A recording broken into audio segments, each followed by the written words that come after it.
Buenas tardes, le damos la más cordial bienvenida. Como le fue notificado en la convocatoria, dentro de las reglas para la entrevista que se va a llevar a cabo, le vamos a dejar, tengo entendido que usted sí trajo su presentación, entonces va a tener un máximo de 7 minutos. Habíamos dicho 5, pero le vamos a dar 2 más si usted los desea utilizar para efectos de poder concluir de manera adecuada. Luego vamos a pasar a una ronda de preguntas en la cual usted tendrá un máximo de 3 minutos para responder cada pregunta. Vamos a ser muy cuidadosos con el tiempo. Usted va a tener como verlo ahí en el cronograma, en el cronómetro, perdón, por efecto de que hay más postulantes que tienen entrevista. Entonces lo dejo en el uso de la palabra. Muy buenas tardes, señores comisionados. Tengan muy buen provecho. Mi nombre es Brenner Israel Ronaldo López de León, aspirante a Fiscal General de la República. Dentro de mi propuesta de plan de trabajo, yo la estoy esquematizando a través de la realización de 5 ejes fundamentales.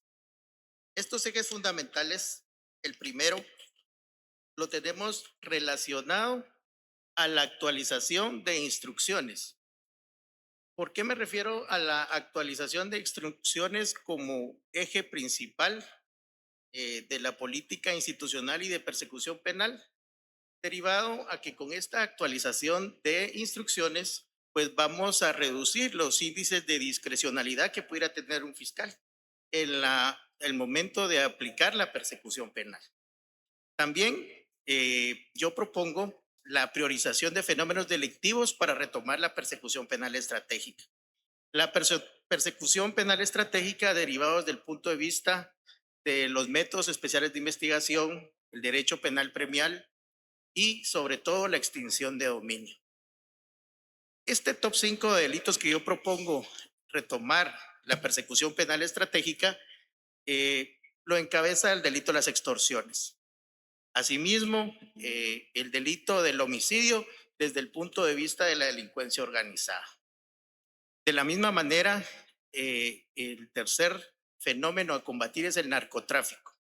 Desde el punto de vista de la persecución penal y el seguimiento a los capitales. Eso me llega a concluir que el cuarto fenómeno criminal al cual voy a abordar es el delito de lavado de dinero u otros activos. Hoy por hoy, en el Congreso de la República se discute una iniciativa la cual le da mayores herramientas a la Fiscalía para poder combatir este flagelo, pero no de forma aislada, sino de una forma estratégica a través de estructuras criminales. Y por último, yo propongo que dentro de este top de delitos a poder investigar, a través de la persecución penal estratégica, están los delitos contra la corrupción. Asimismo, como otro eje importante de la política criminal y persecución penal, yo propongo el análisis del fenómeno criminal desde el primer momento en que se presente la noticia criminal ante el ente investigador. No es posible que hoy por hoy los mismos denunciantes haciendo una cola, pareciera que ellos hacen su propio análisis criminal, preguntándose qué les sucedió y viendo factores que coinciden. Entonces, como segundo eje de trabajo, el segundo eje de trabajo va de la mano del modelo de gestión de las fiscalías. Yo propongo una especialización funcional. Eso significa que se trata de darle estabilidad a un fiscal en ejercicio de sus funciones y su especialización para que esa especialización pueda ser una gestión por resultados. Dentro de esta parte del modelo de gestión de fiscalías, yo propongo un sistema nacional de formación y certificación de fiscales. Quiero contarles que hoy por hoy el Ministerio Público cuenta con programas de certificación y son muy importantes porque lo que se están certificando son procedimientos. Entonces, como continuidad al modelo de certificación, yo propongo que los fiscales sean certificados por su misma unidad de capacitación, quienes deberán de firmar los convenios con cada una de las universidades atendiendo la región para que a los fiscales se les pueda tener de forma permanente y continuamente actualizados. Entre el eje 3, como plan de trabajo, yo propongo el tema de la independencia y de la objetividad. Este eje es bien importante porque el enfoque es que las decisiones estén basadas en criterios eminentemente jurídicos y técnicos. Y con esto es el resultado de los ejes anteriores porque va a reducir ostensiblemente la discrecionalidad en la toma de decisiones en materia de persecución penal.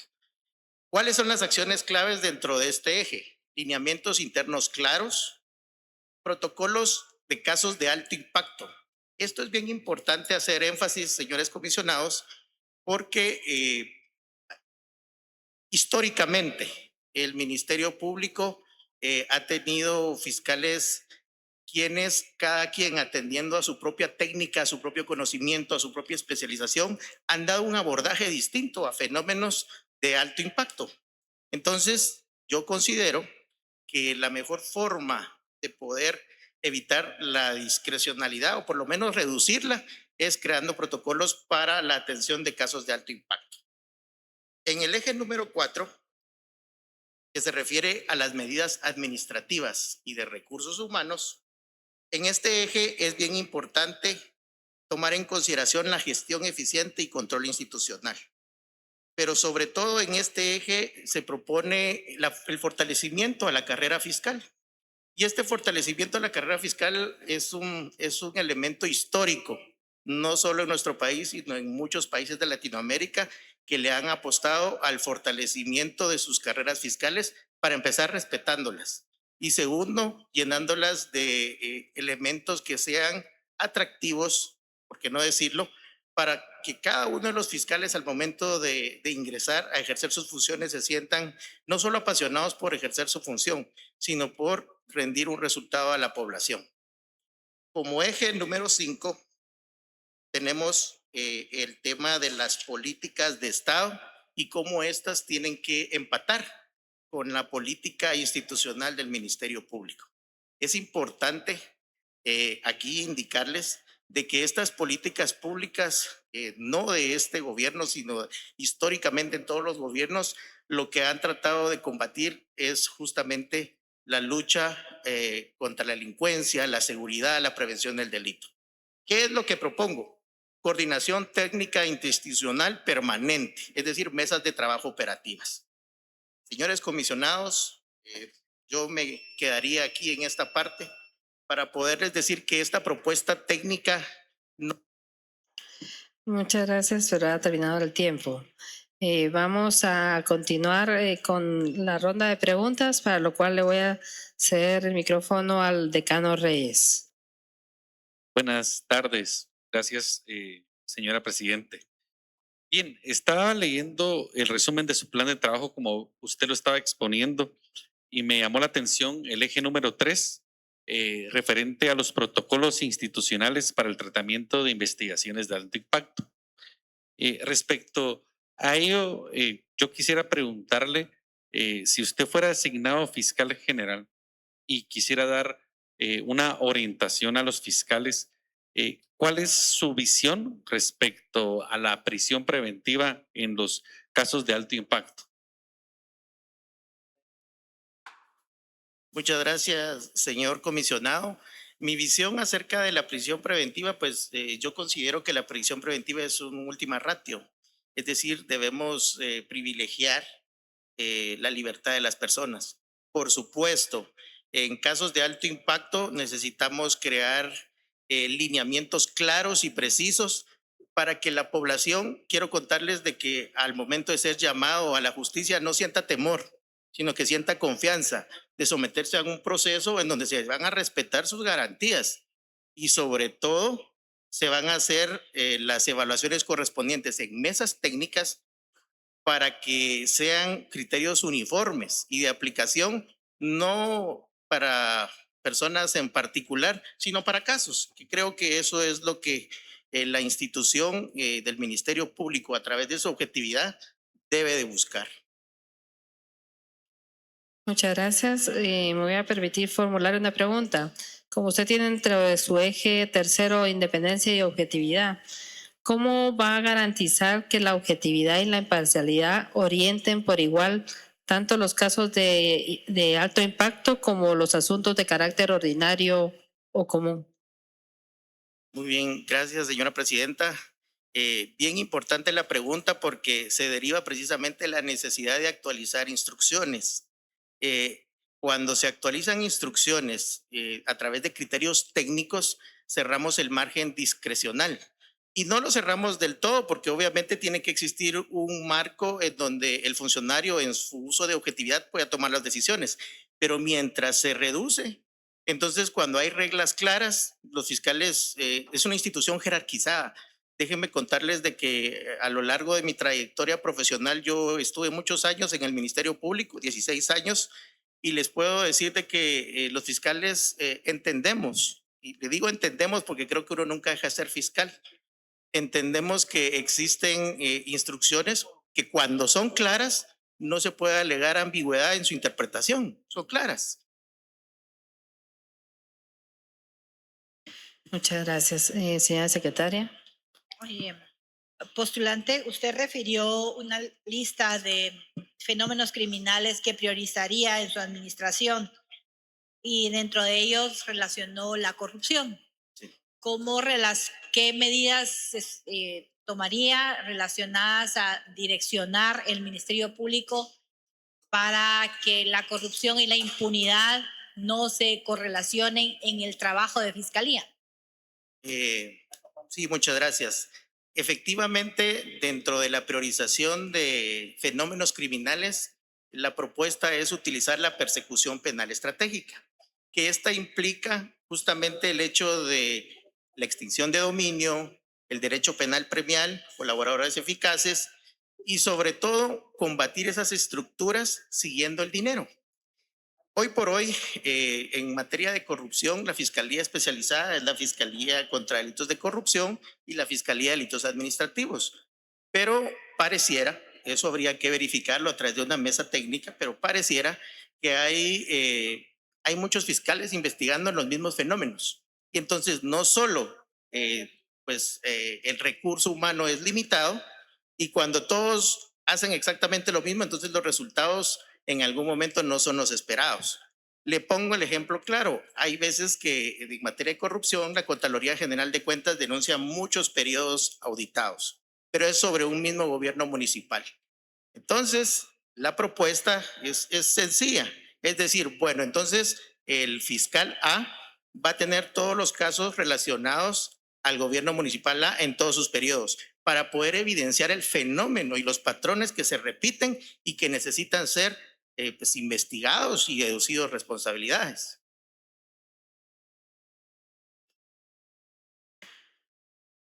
Solo para ser más específicos, me refería a la correlación que existe entre corrupción / tráfico de influencias y el fenómeno de la impunidad en la actividad ministerial.